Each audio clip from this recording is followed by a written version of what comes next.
Visto de longe, não parece mais que um pequeno ponto azul no universo.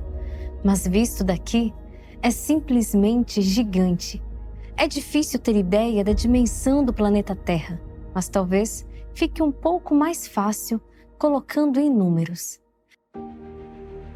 O diâmetro da Terra é de mais de 12 mil quilômetros, partindo da linha do Equador. A superfície da Terra é de mais de 510 milhões de quilômetros quadrados. 70% do planeta é coberto por água e a parte seca é dividida em estados, países e nações.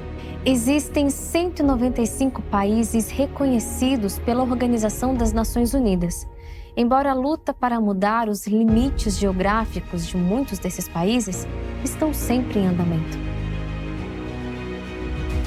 Hoje, há pessoas vivendo nos 4 cantos da Terra. E ao pensar como as pessoas passaram a viver em todos os continentes, talvez o que invada nossa mente sejam as histórias mais recentes a nós. As grandes navegações, por exemplo, durante os séculos XV e XVII, proporcionaram uma visão mais clara do mundo à medida que exploradores desbravavam o Atlântico em busca de terras desconhecidas, como a América do Sul, embora quando encontrada por portugueses e espanhóis, já estivessem habitadas. Mas e se levarmos nossa mente mais ainda para o passado? De onde partiram os primeiros humanos para povoar o planeta? Será que desde o início existia o plano de que toda a Terra fosse ocupada? E o que de bom surgiu com toda essa dispersão?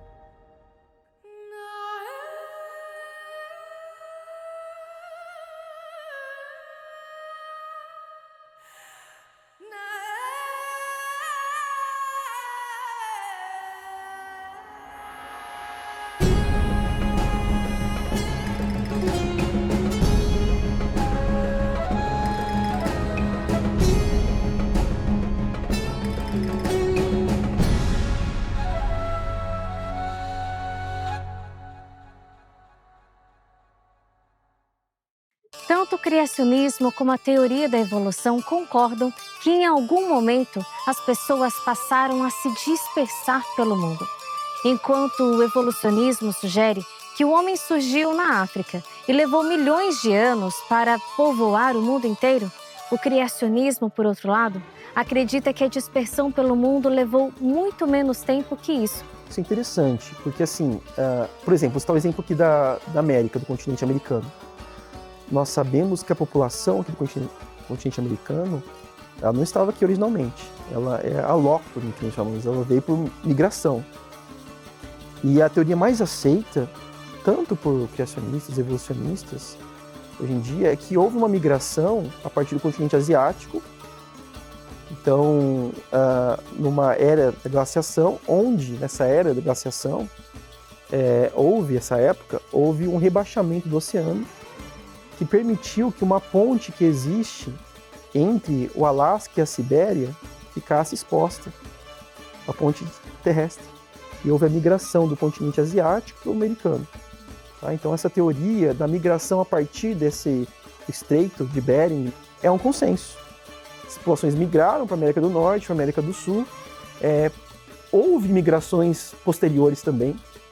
Quando nós analisamos as populações indígenas, nós encontramos diferentes marcadores genéticos, mas a hipótese mais aceita é que essa colonização da América inicialmente se deu por essa migração.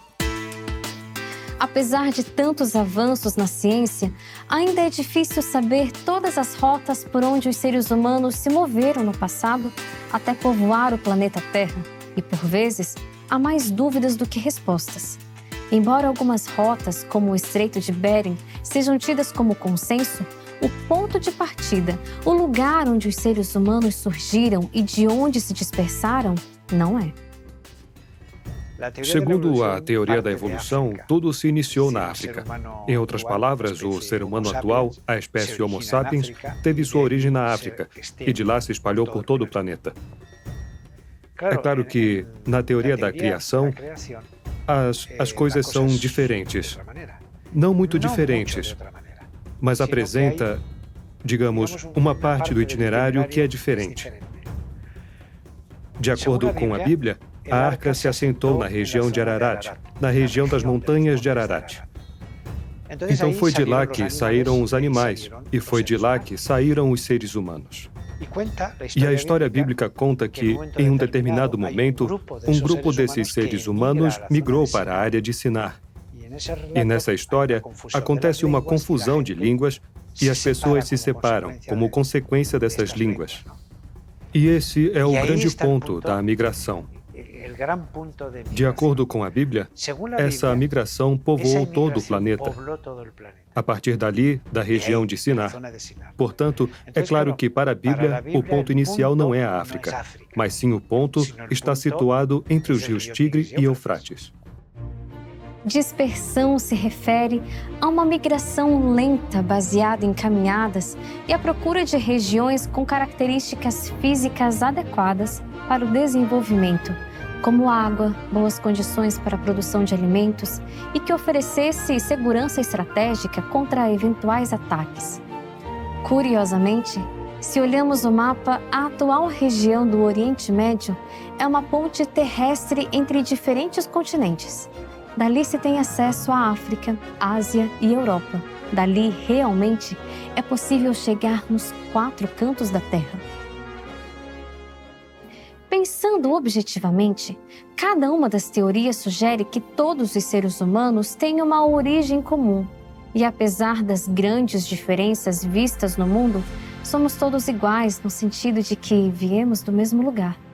O relato de Gênesis, no entanto, vai mais fundo ao falar que a dispersão pelo mundo sempre foi plano do Criador. De acordo com a Bíblia, quando o ser humano é criado no Jardim do Éden, Deus diz a eles para se multiplicarem e encherem a terra, e repete a ordem para Noé após o dilúvio.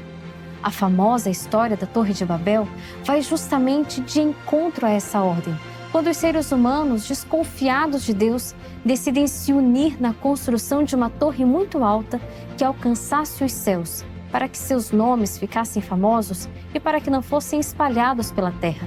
Ali, os idiomas foram divididos e, sem mais conseguir compreender uns aos outros, as pessoas acabaram se dispersando. Mas o que, afinal de contas, foi a Torre de Babel? Definitivamente, Gênesis 11 é um relato, e aqui a gente chama de etiologia, um relato para explicar a origem de algo.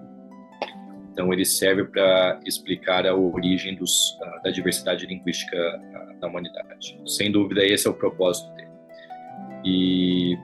Só que ele vai fazer isso contando uma história de rebelião de seres humanos, não apenas de rebelião, mas uma tentativa de seres humanos de alcançarem um status semelhante com o da divindade. E tem um colorido todo mesopotâmico, essa passagem de Gênesis capítulo 11, e você encontra também ali o betume, os tijolos, típica construção que você tem na Mesopotâmia. O relato da Torre de Babel em Gênesis deixa claro que os homens deixaram de confiar na promessa de Deus. E observando as mitologias mesopotâmicas, é possível perceber evidências desse pensamento comum. É possível perceber a forma como as pessoas viam os deuses.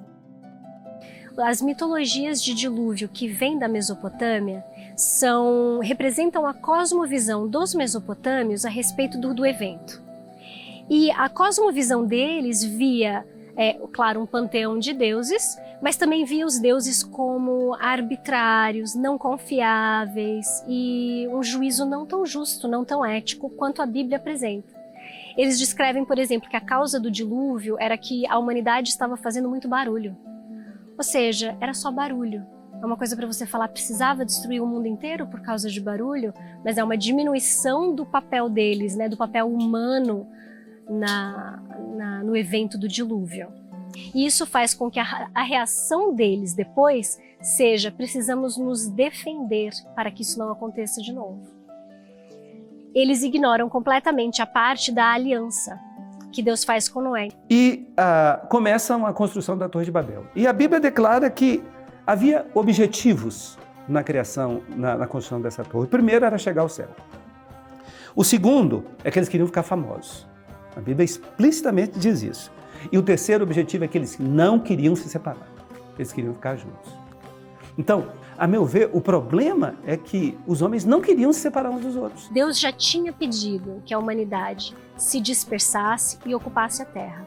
Eles também, na desconfiança, fazem o contrário, se ajuntam e constroem uma torre, que representa justamente a união dos humanos contra Deus, ou para se defender de Deus. Então Deus confunde a língua deles, eles não conseguem mais trabalhar juntos porque não conseguem se comunicar e são forçados a fazer o que Deus queria que eles fizessem, o que era bom para a humanidade, que eles se espalhassem e conquistassem e habitassem diversas partes da Terra. Os judeus, os rabinos, costumavam dizer que com a construção da Torre de Babel, o ser humano perdeu o valor e as coisas passaram a ter valor. Foi aí que a gente passou a valorizar os prédios em detrimento das pessoas. E até hoje isso acontece. Então a gente pode entender que houve 3 punições de Deus aqui. A confusão das línguas, o povo ficou sem nome. Então o povo que queria ficar famoso e que queria que todo mundo conhecesse ficou sem nome. E ele espalhou o povo. Embora não se saiba onde exatamente a Torre de Babel foi construída, acredita-se que tenha sido aqui, na região da Mesopotâmia. Um dos motivos para isso é por conta dos zigurates construídos nessa região por sumérios, assírios e babilônios. Os zigurates eram uma espécie de templo com camadas sobrepostas e tinham uma função religiosa muito importante, já que se acreditava ser a morada dos deuses, onde os deuses estariam mais perto da sociedade. Essa região não tem muitas pedras, então os zigurates eram construídos por tijolos queimados e betume, os mesmos materiais descritos no relato bíblico para a construção da Torre de Babel. Então o zigurate na Mesopotâmia era um templo. E eles acreditavam que para você chegar perto dos deuses, você precisava ser elevado. E por isso a construção do zigurate, para que ele alcançasse o céu, a porta do céu. Não tem nenhum zigurate encontrado que tenha sido denominado a Torre de Babel. Mas ele mostra a prática arquitetural naquela região de construir templos que tentassem alcançar o céu. No próximo bloco, vamos descobrir o modo de vida da maior parte da população no mundo antigo. Um dos componentes mais importantes que esquecemos quando falamos de monumentos é a contribuição das mulheres. As mulheres contribuíram decisivamente no que é mais importante na vida humana. Muitas vezes vista apenas como um castigo de Deus, seria possível ver coisas boas da dispersão a partir da Torre de Babel? Deus queria que nós nos desenvolvêssemos e nos tornássemos essa riqueza de seres que nós somos.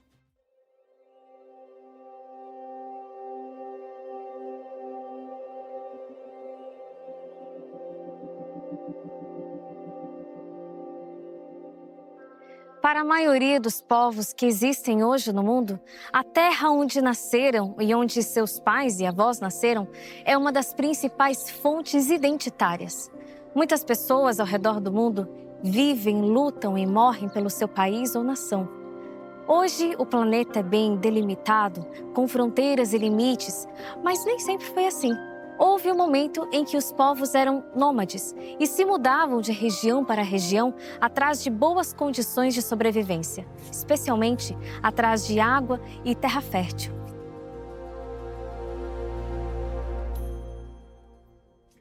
Para pensar na dispersão dos povos antigos por terras até então desconhecidas, é interessante pensar primeiramente em suas necessidades e seu modo de vida.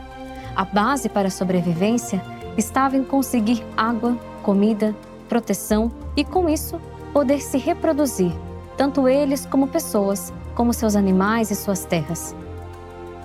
E com isso, as pessoas da antiguidade tinham certas habilidades e responsabilidades. Por exemplo, eles sabiam onde encontrar água, especialmente na Mesopotâmia, que é uma das regiões mais secas do planeta.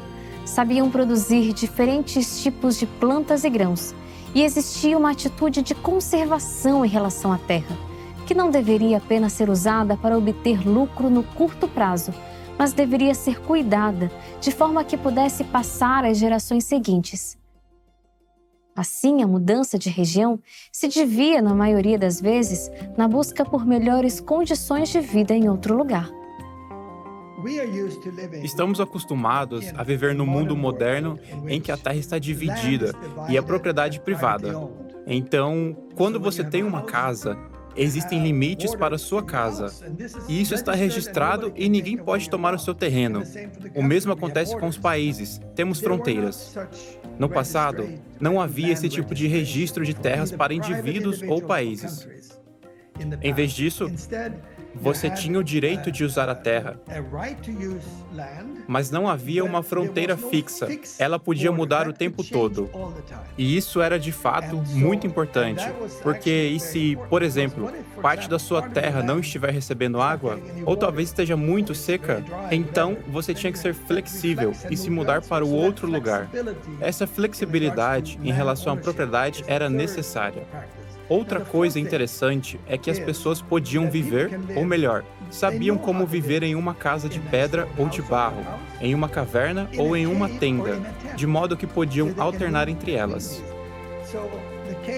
Então, as cavernas, as casas de pedra e as tendas faziam parte da lista de locais onde as pessoas podiam morar de um lado para o outro.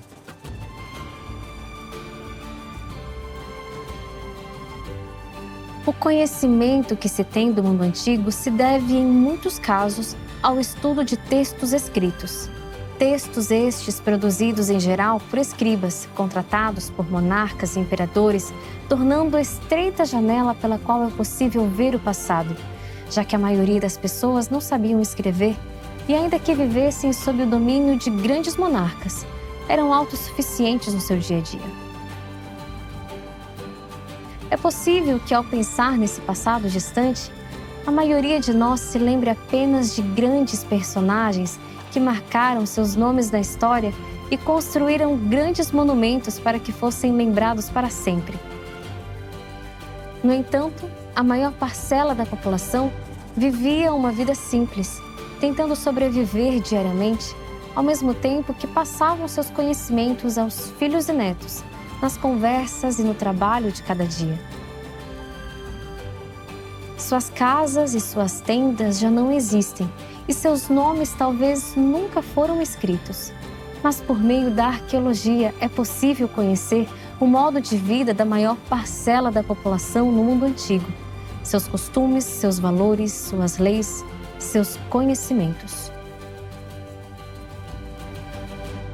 Quando a gente faz uma escavação, você abre um buraco e você acha uma coisa que, por mais que seja a coisa mais simples do mundo, o que a gente mais acha é caco de cerâmica, quebrado, feio, sem desenho, sem pintura. E aí a gente acha aquilo e fica tão feliz. Por quê? Porque eu acabei de tocar num objeto que não foi tocado em 3.000 anos. Que alguém de verdade usou e quebrou e jogou fora. Então a gente vai tocando nessas coisas e conectando com essas pessoas do passado, tentando entender como eles viviam, por que eles jogavam as coisas fora, por que eles não jogavam as coisas fora. Como a gente trabalha muito com cerâmica, volta e meia aparece um pedaço que ainda tem uma impressão digital. E você olha aquela impressão e fala assim, olha que coisa mais marcante, uma coisa tão única. Há uma pessoa, um indivíduo, e ele está aqui marcado para sempre. Ficou enterrado, mas a gente tirou e agora está aqui.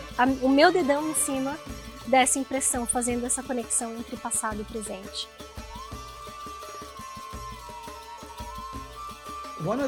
Um dos componentes mais importantes que esquecemos quando falamos de monumentos é a contribuição das mulheres. As mulheres contribuíram decisivamente no que é mais importante na vida humana, ou seja, elas foram fundamentais para descobrir, por exemplo, como preservar os alimentos. O conhecimento de como preservar os alimentos por meio do uso de sal, pelos processos de secagem ou, por exemplo, o uso do leite quando ele começa a fermentar. Todos esses são processos que as mulheres desenvolveram, aprimoraram e passaram adiante, sem os quais não seria possível sobreviver. Hoje vivemos em um mundo sem precedentes, em vários níveis. Nos últimos 170 anos, passamos de 1 para 8 bilhões de pessoas no mundo.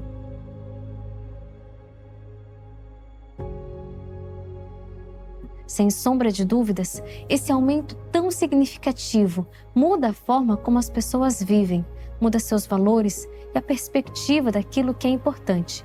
Mas a busca por água, comida e segurança continua.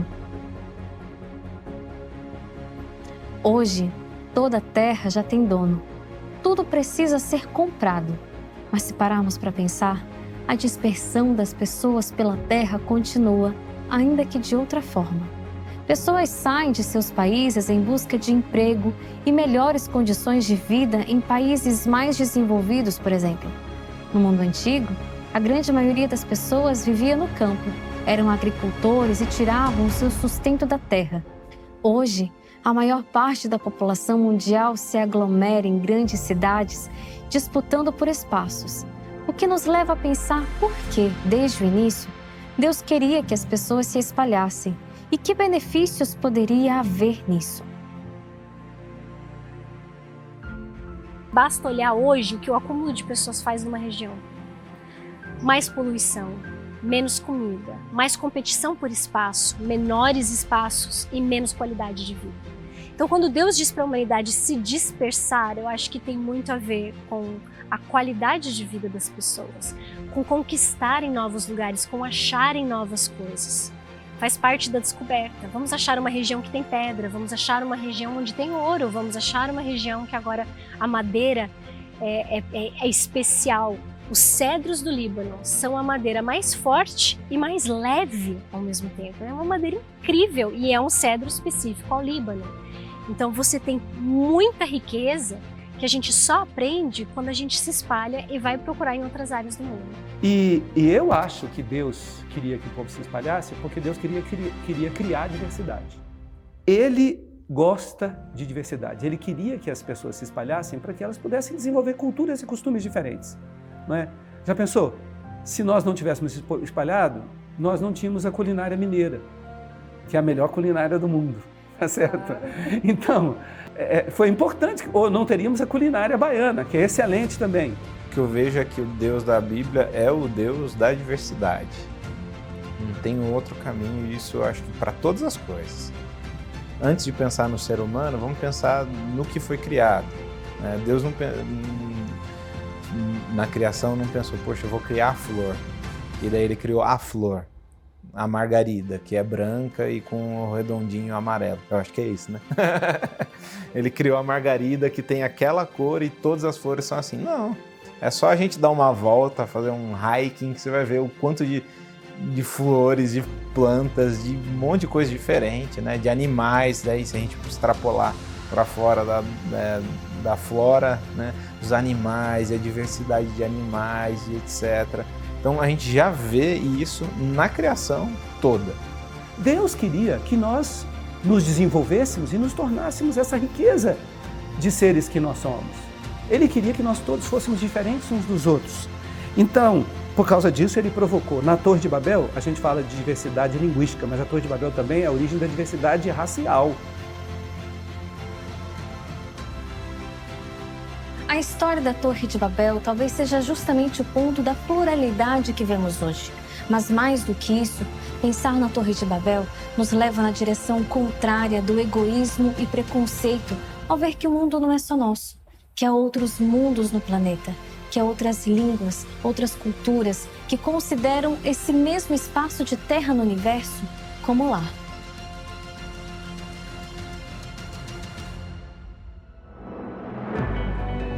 O relato da Torre de Babel, descrito na Bíblia, marca o ponto inicial da dispersão dos povos pela terra. E há muitas evidências de que a Bíblia é uma fonte histórica, sabia? A revista Esperança à Procura da Verdade vai te explicar por que você deve confiar na Bíblia e o seu conteúdo. Mande agora uma mensagem pelo WhatsApp para 12 98244 4449 e peça já a sua. Conheça hoje a verdade sobre a Palavra de Deus.